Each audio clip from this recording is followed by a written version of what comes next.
much for agreeing to spend this hour with us in the room.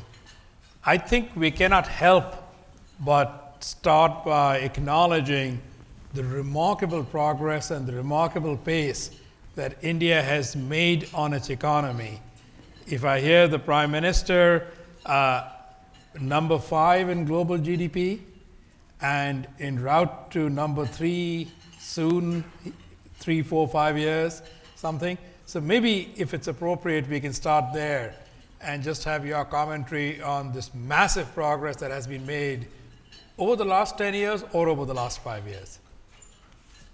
Over the last 10 years, I would say, but particularly after the COVID. The emphasis has been to make sure there is enough buzz in the economy. We wanted to achieve financial inclusion since the last 10 years, meaning since 2014 when the Prime Minister took office. This is his third term post 2024 June elections. So the financial inclusion step, which was so digitally driven, has given us the lead advantage in the recovery also post 2020. The recovery was largely on the back of public finance, meaning public funded capital expenditure, building infrastructure, making sure that money goes down directly immediately after COVID to make sure the large, much awaited infrastructure programs are undertaken and completed in time. So the money, public money going for capital expenditure has been a great fountainhead of the multiplier effect which you want in an economy. The multiplier it was which helped us to sustain growth since after COVID. But sustained growth since after COVID only on public expenditure on capital goods? No, it's also because since 2014, as though he knew that you may have a contingency like the COVID, there was a massive drive to bring every Indian to hold a bank account. And that was given with an identity which is digitally made available. So you have 1 billion bank accounts, 1 billion identity through Aadhaar, which is a digitally driven, biometric authenticated identity for every person there, Indian, who's living in India. And thirdly, because you were able to identify him, authenticate his existence, and that there's no duplication, you were able to extend credit facility to him, however small or big. Because of this financial inclusion, digitally driven financial inclusion, and making sure that no Indian is left out without financial access, we were able to take the relief giving during COVID through digital direct benefit transfers without having to post checks to people, without having to tell them, wait for the day when I can reach you. It was spot on. With one button, everybody received the relief that they needed during COVID. So this digital thing didn't stop with financial alone. It was used for medical treatments. It was also during vaccination time during COVID. Identity of who received which dose and is it the first dose or the second was possible. Innumerable ways in which the digital access has helped Indians for themselves to access the global market. We also created an open network for digital commerce, again publicly funded. It was an open access platform through which any Indian producing small things anywhere in the corner of the country can use this platform and access the global market. So the long and short of what I want to tell you is, for the multiplier, government spending money through capital expenditure, and for the small man, having given the access through digital network, he was able to buy and sell using this platform suddenly to the global market rather than his village market alone. All this has simultaneously helped us. So digitizing Indian economy has allowed us to formalize the economy, bring more people onto the formal transactions, which were earlier outside of the GDP calculation. Today, all of them have come on board. Madam Minister, that's quite an accomplishment India has made. And I know that the Prime Minister and the government and you often talk that that is something maybe even other nations in the global south should try and emulate, and India has even offered up some of its IP and some of those methodologies for others to copy. But I can't let this go without also giving a lot of credit. India also created the Universal Payment Interface, or UPI, and it was a government-driven effort, albeit the participants are citizens and private institutions. And from what I read, the volume through that now exceeds that of any other country. Is that also a fair part of? Absolutely.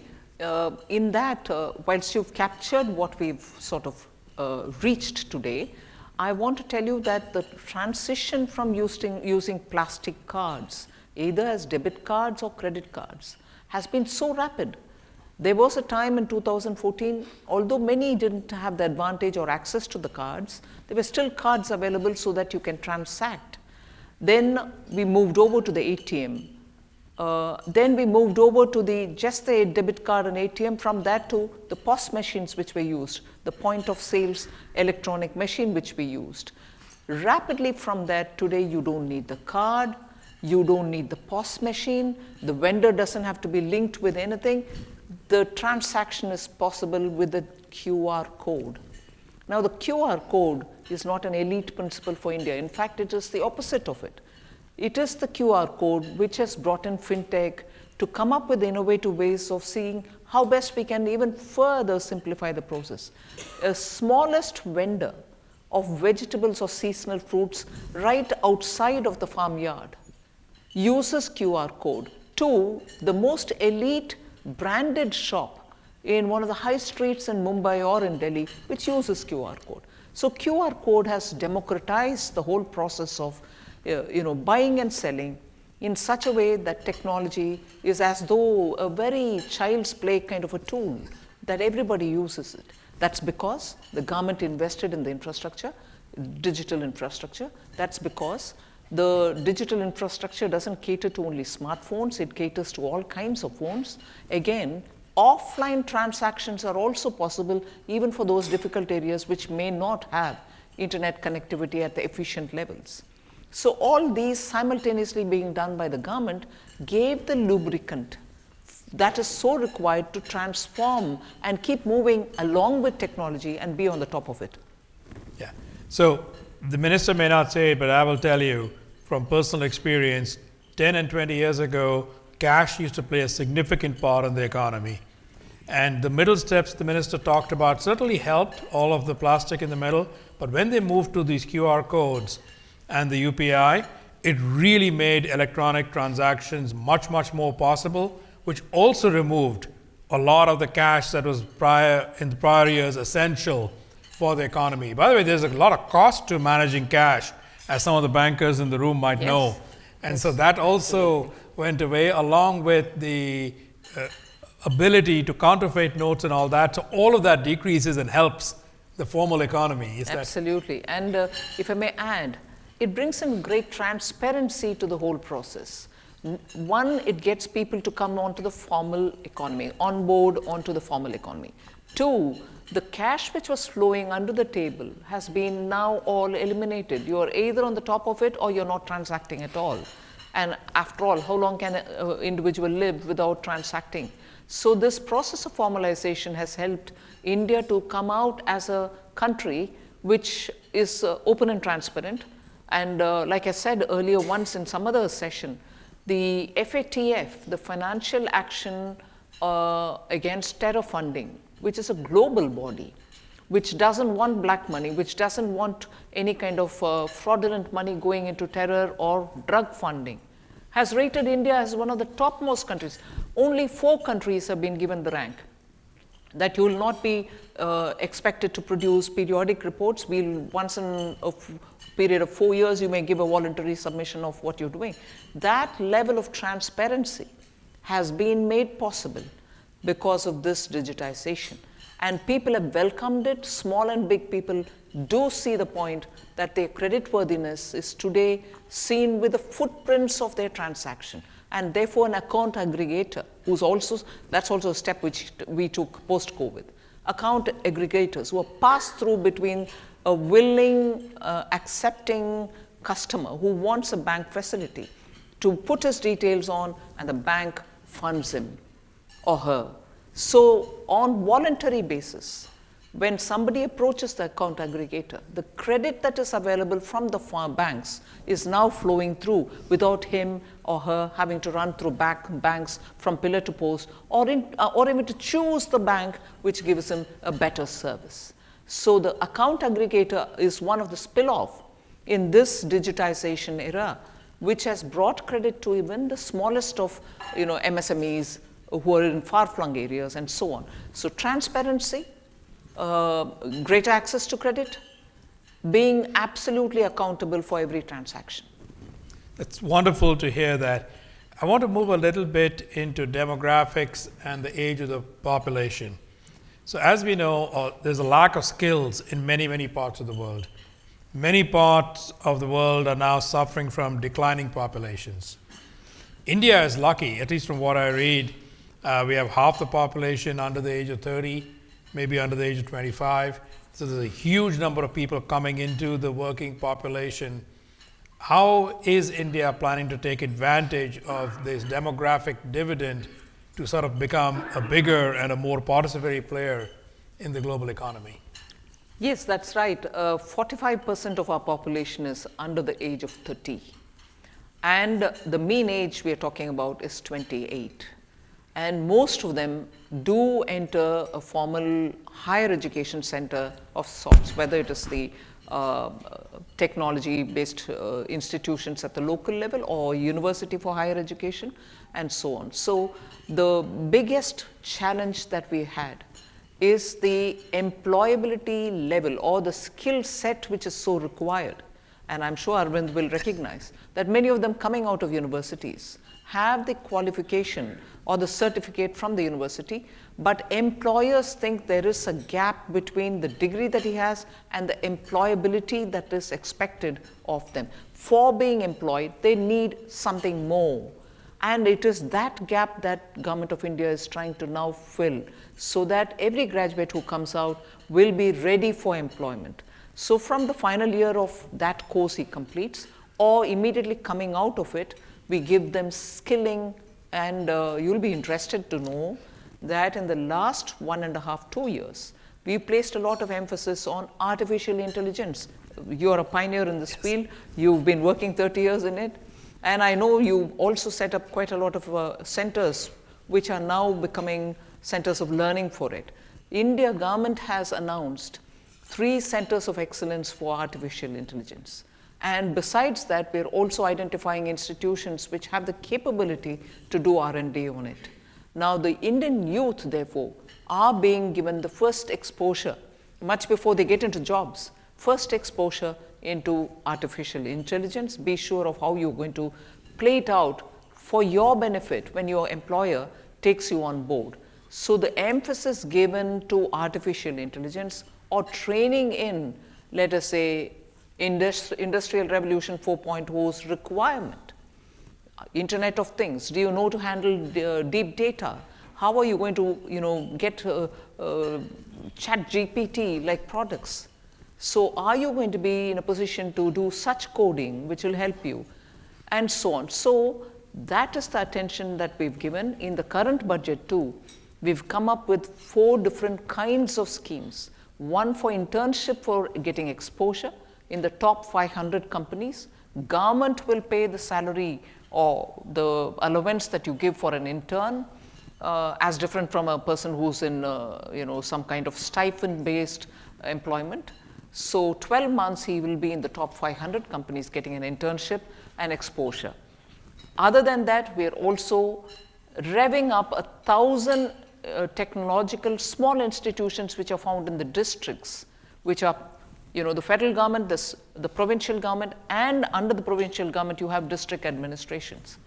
In the district administrations, 1,000 ITI, technological institutions, are being upgraded to handle AI and related skilling. So with all the investment and the right equipments, youth in the districts don't have to go too far. They will learn it from their own district's ITIs. The emphasis on skilling for a future technology, skilling for employability are going to make Indian youth ready for the market. So, Minister, if I could maybe make a couple of examples. I know everybody will expect that there's a lot of skills available in the big cities, Bombay, Delhi, Chennai, Bangalore. These are common and everybody knows you can get a lot of people. But now there are very large companies successful on the global front, like Zoho by Sridhar Vembu, and that is much more in the hinterlands right. of Tamil Nadu, right? I Yes. mean, and his employees are all local. They're not coming from the big cities. Yes. So those are examples that are very real, and these are companies driving billions of dollars of revenue, just by the way. So these are not tiny companies. But it's not just digital skills for IT natives. You've also managed to get a lot of skills done.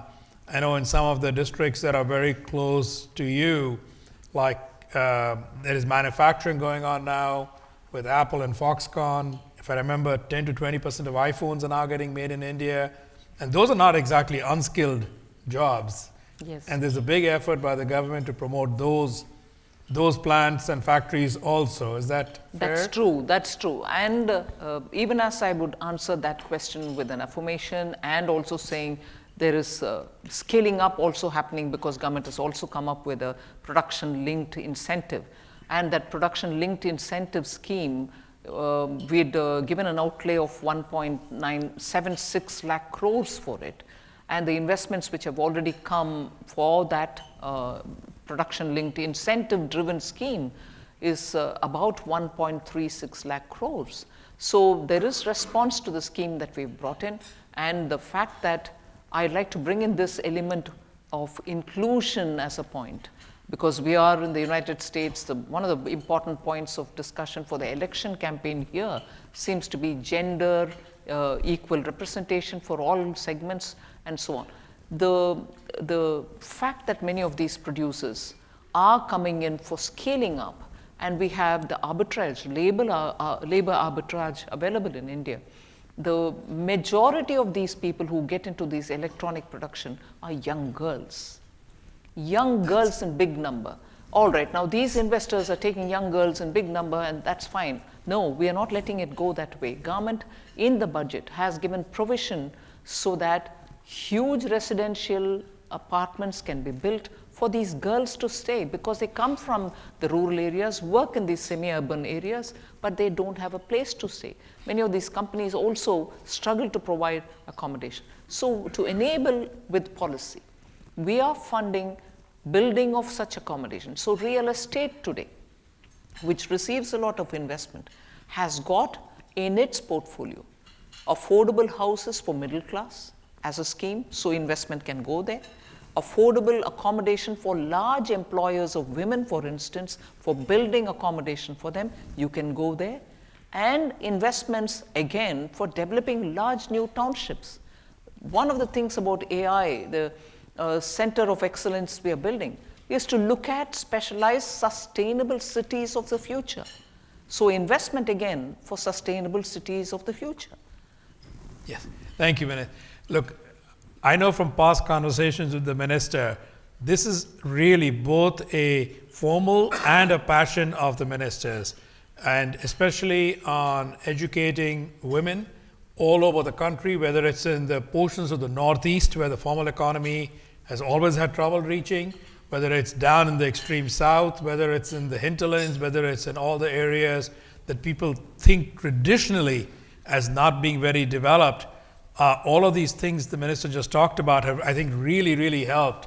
And you make it a personal point to go out there and visit these places and encourage everybody to invest in them as well. That's true. Since you opened that up there, I'll take a minute on that. There was this visit to 2 states which are clubbed together as part of the 8 states of the Northeast. I'd visited Nagaland and I'd visited Sikkim. Both are far-flung Himalayan area. Sikkim is into the Himalayan snow-clad mountains bordering with China and so on.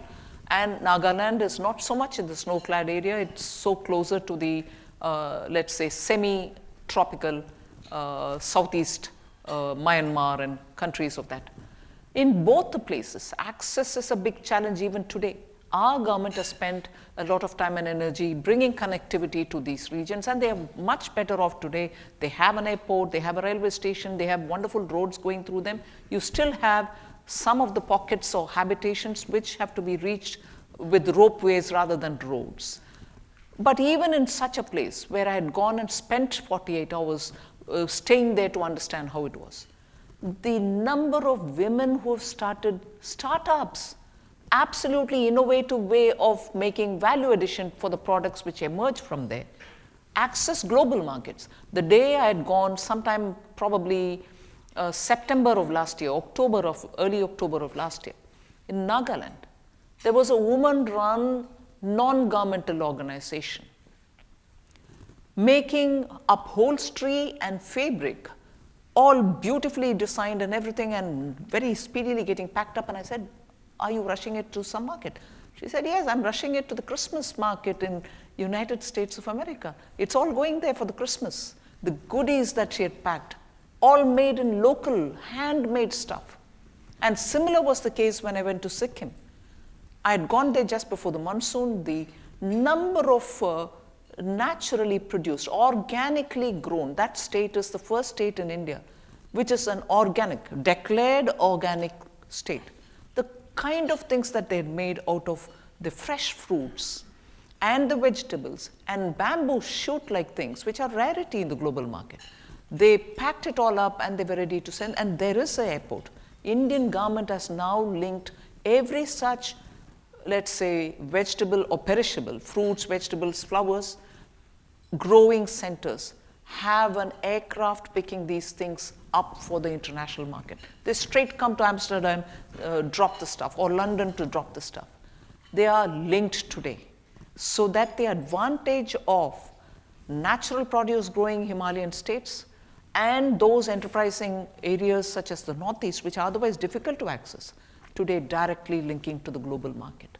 So physical connectivity as much as virtual connectivity, digital connectivity, has brought change in the life of people like never before.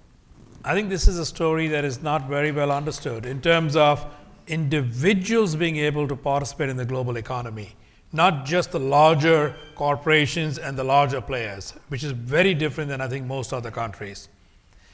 So Minister, changing track a little bit towards environment and sustainability, India has made a number of bold commitments towards net zero. Is there a conflict between economic growth and net zero, and what is the government planning to do to help towards these goals of net zero? We've certainly have given very ambitious goals. When Prime Minister addressed in Scotland, the COP29, I think, the number, I'm not sure of, but in Scotland, the last one which Prime Minister attended, there was a formulation which we called Panchamrit. Amrit is nectar, Pancha is 5.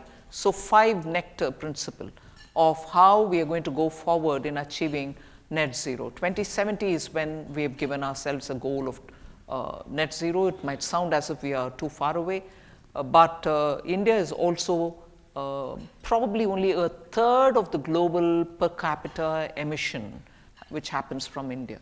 We've got a legacy of, let's say, thermal power plants, which we are trying to slowly get out of the way and move to solar. In solar, we have achieved deadlines and also targets which we set for ourselves well before the time that we had given ourselves. You know, in Paris, we had given a certain commitment, COP21. But we achieved that much before the deadline that we gave ourselves. And we like to underline this point, despite the 100 billion which was offered on the global table, that every year you will get 100 billion, not just India, every country, 100 billion for transitioning towards greener sources of energy. That 100 billion hasn't come till today. But India didn't wait for it. We achieved the goals well in advance of the time with our own resources. And today we have one of the biggest solar plant, not one, in every possible state there are solar plants set up. There is also a hybrid solar and wind happening. There is a hydrogen mission through which we are looking at green hydrogen, green ammonia. There is a greater drive towards the higher chemistry, the advanced chemistry, so that we'll have batteries and storage capacity created for these green energy which is coming up. Public funding of mobility using electrical vehicles, buses, public transport running with electric green energy are all being funded through our funds, public funds. So the emphasis that we give, pump storage, we have actually achieved the critical point in nuclear energy that we had established over the years. But today we have a modular nuclear energy generation formulation, which is very typically Indian. So we are not even looking at getting technology from elsewhere. We can have smaller nuclear energy plants across the country and therefore have less dependence on fossil fuel. So there's multifarious activities in order that we become more dependent on the renewables rather than the fossil fuel. But of course, the challenge for us is the transitional cost. Yeah. What is that transitional energy? How much is it going to cost? Can we afford it? Natural gas was once touted as one of the biggest blessings for transition, but today it's unaffordable. And I have 1.4 billion people whose energy requirements will have to be met at an affordable kind of way. Yeah. So thank you, Minister, for those explanations. By the way, for people on the room or on the webcast who haven't looked at it, they should read up on India's solar deployments. I think it's amazing. By the way, the 40 years the minister talks about, let's just remember, in 2010 when Paris was being discussed, 2050 was also 40 years away. So it's not as far away as people think along these transition lines. And the green hydrogen and blue hydrogen and ammonia projects are quite real, because we know the engineering companies are being funded to go build these plants. So this is not future speak. This is all happening now. Yeah. So now, just for the room, in about 5 to 10 minutes, we will open it up to the room for questions. So just giving you all a bit of a heads up. We can't not discuss geopolitics. So with all of the geopolitics in the world, and there's at least 3 areas of conflict or potential conflict that are happening, how is India, is it a threat, is it an opportunity, as you look at India's both role to benefit, whether economically, or how does it deal with all of these geopolitics that are there in the world right now? Well, the geopolitics, particularly for India, which I'll begin by saying our geoposition of India, meaning where you're located as a country, has its own unique challenges. We have very strong neighbors, and equally, we are exposed to a large sea, to Arabian Sea and Bay of Bengal, but the Indian Ocean. In the Indian Ocean has always been the, the passage commonly available for all countries to have freedom of movement and goods and everything else.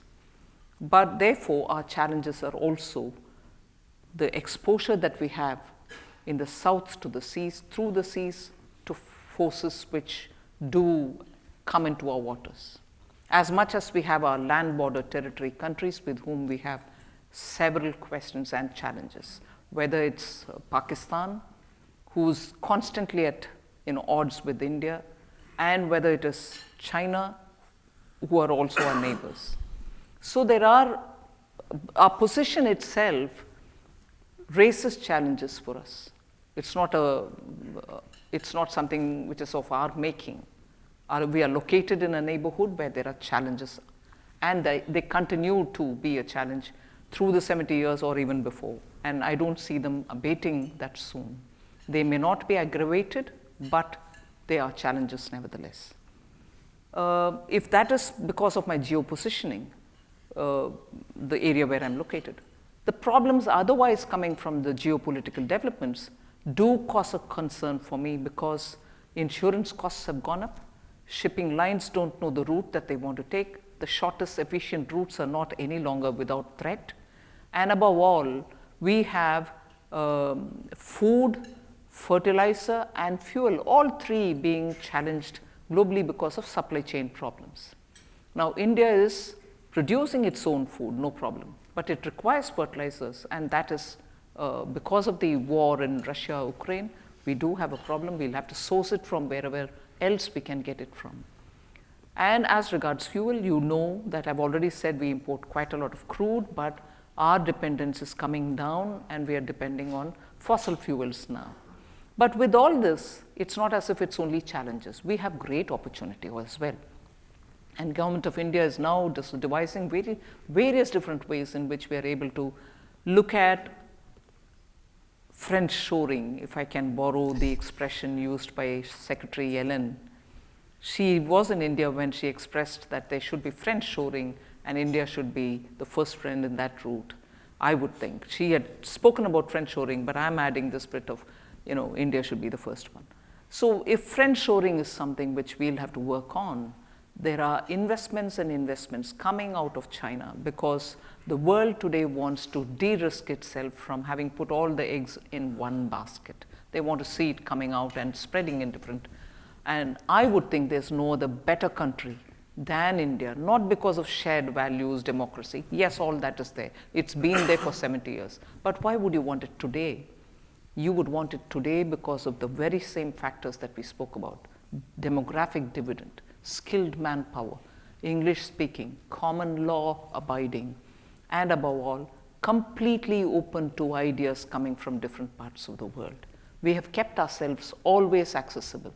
We don't have an iron wall or a screen that you find it difficult to pierce through. Criticize it any number of times you want, critique it the way you want. Freedom of speech is abundant in India. Media is free in India. You may have any number of people saying, no, this is not right, that's not right. But the fact that they're saying that this is not right and this is not right without having to go to the prison for it speaks volumes about India's democracy and freedom of speech. So I would think this French shoring should actually work. I've seen just 2 days ago how near shoring has worked for Mexico, but there is a world that side. You can't always produce here for yourselves. It has to be produced there for the rest of the world so that your exporters benefit. Thank you. Couple of questions about your primary role. So if you look at the next 3 to 5 years, what challenges and opportunities either worry you or excite you the most in terms of the economic path that you have laid out for India? We've laid out this path because we are confident that people of India are receiving the policies that has been laid out in the last 10 years, and that's why Prime Minister Modi has been elected for the 3rd term. And in the history of India, recent past, you've never had a party or a government coming back to power the 2nd and the 3rd time consecutively. We've come back consecutively for the 3rd time under the same leadership. And that speaks volumes about how people of India see this government as the one which has got the energy, commitment, and dedication to take India forward to the destination that we've already marked, saying we need to be a developed country by 2047. And if that's the way in which we are going forward, I expect we'll be able to provide certain policy certainties, tax certainties, predictability in governance, transparency in administration for a country like India in 2014 when Prime Minister Modi took charge. It was known for its red tape, known for the corruption, rampant corruption. Today, you wouldn't hear a whisper of any of that. There's red carpet in the place of red tape. And businesses are invited and given that kind of a respect that you need to change the country with the help of the businesses and so on. So that is the opportunity that I see, that we'll build greater transparent and accessible India. But the challenges that I see are because of the uncertainties in the global supply chain and the linking with global value chains, the constant clamor for opening up more, opening up speedily, and making sure that businesses are given that opportunity. But even with that said, I would think fund flows will be a challenge. Where the fund goes, for what consideration, is something which I cannot predict. They don't go by the normal calculations of a textbook saying, all right, if your environment is better, you're giving better returns for money invested, and your rate of interest is this, you've maintained your inflation this way, funds will come. No, with all that, funds don't come as much as you think. There are, beyond the call of textbook economics, other factors which influence, which are imponderables for me. So those are the challenges that I need to work and constantly engage with global leaders to understand it. Thank you, Minister. Look, I can say from our experience, the ease of doing business, the transparency of dealing with the government has increased dramatically over the last 5 to 7 years. It began during Prime Minister Modi's first term, carried on, and I can speak to it definitely with personal knowledge that everything the Minister just talked about is quite actual.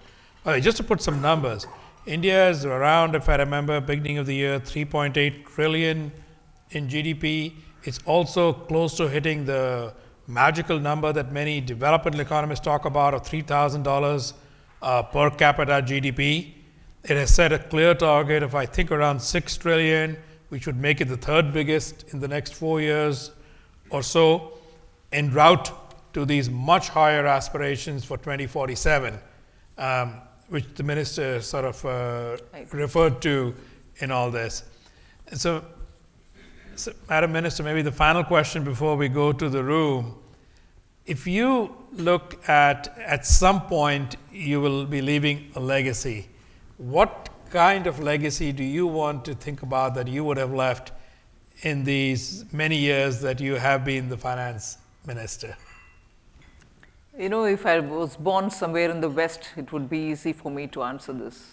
Born and tempered down to Indian culture, I would only say history will have to speak about it, and maybe not me. I think that's fair, but I think when we look at the growth rates and you look at those numbers, an extra 2 trillion, I remember when I was a child growing up in India, the economy used to be measured in hundreds of billions. And India was a sub-1,000 for decades in terms of GDP. I think when I hear these places about getting people outside the tier 1 cities, to use that term, being able to participate in the economy and getting both the skills, the accesses, I do think that there is maybe something that is going to get written down beyond just the numbers itself in terms of a legacy. The Minister began by using the word inclusion, and that is a real word here. It's financial inclusion, it's geography inclusion, it's skill inclusion, gender inclusion. There's a lot of it which overall helps, I think, towards what we've been seeing. So, anybody from the room, there's people with mics. Okay, so maybe